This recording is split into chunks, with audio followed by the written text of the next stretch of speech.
Paano mo na-realize nung bata ka na mahirap kayo? So, nung bata pa kami, sa bundok talaga kami nakatira. Walang kuryente doon, kaya gasera lang ang ginagamit namin o kaya naman yung tukarol.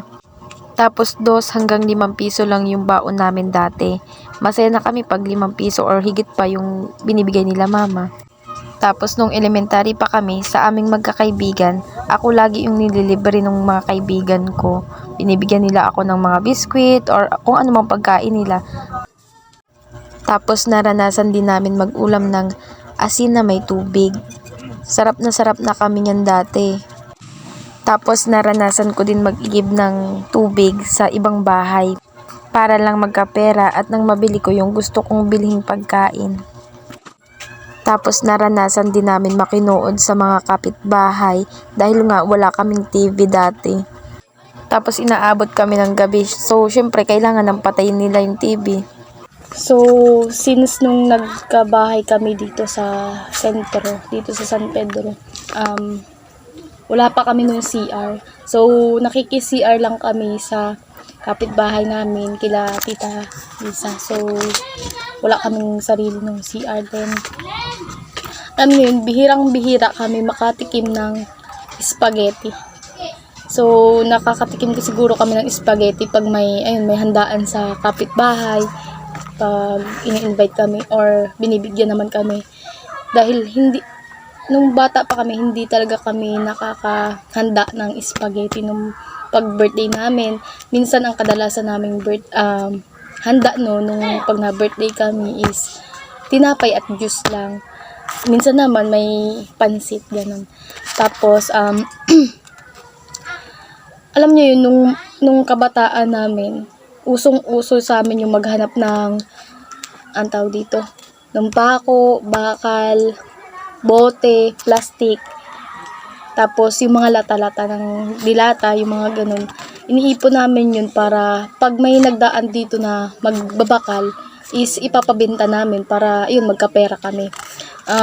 Tapos, minsan yung tsinelas namin is repair lang siya. Nilalagyan namin minsan ng pako dun sa natanggal na yun, banting, yung sa bantingan. Yun, nilalagyan namin dun ng pako para magamit pa namin ulit. Tapos,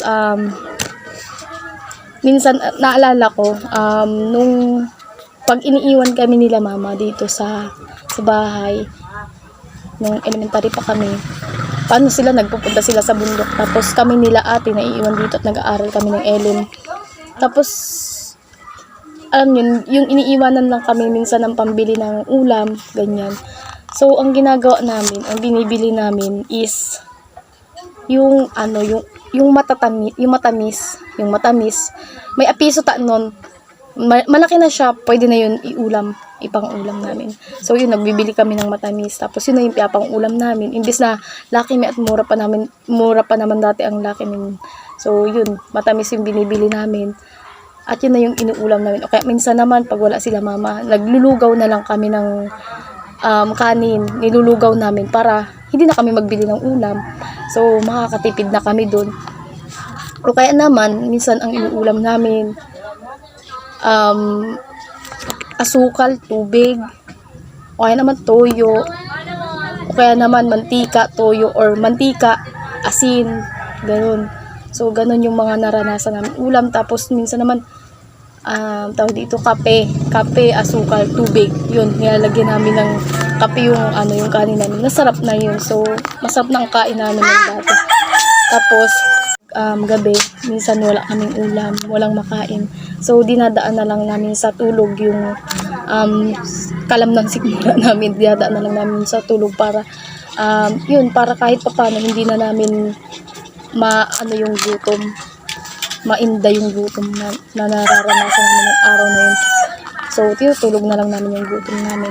Tapos, minsan, yung tito ko, may motor siya. So, pinapalinisan sa akin, pinapawashing sa akin yung motor niya para magkapera ako. O kaya naman, dun sa singi naman, naranasan ko is maglaba ng mga damit ng tito ko para pagkatapos maglaba, mababayaran nila ako. So, ganun yung ginagawa namin dati. Saka, alam nyo yun, yung imbis na kakainin na lang ng magulang, ibibigay pa sa mga anak para, syempre kahit pa paano maibsan ang gutom ng kanilang mga anak. Di baling sila, hindi na kumain. Pero kaming mga anak niya is, yun, para makakain lang kami. Tinitiis na lang nila yung gutom nila. So, yun lang. Diyos ko, naiiyak ako. Iiyak ako sa kwento ng buhay namin, Char. Alam niyo yun, first time kong makapunta sa Jollibee or makapasok sa Jollibee nitong mga July lang. Nung nagpa-practice kami ng tawag dito. Nagpa-practice kami para sa graduation namin sa college. So, ayun, first time kong makapasok sa Jollibee nung 22 years old na ako. So, amakan yun. First time ko talaga yun makapasok sa Jollibee. So, kaya yun lang. Love you, Momo.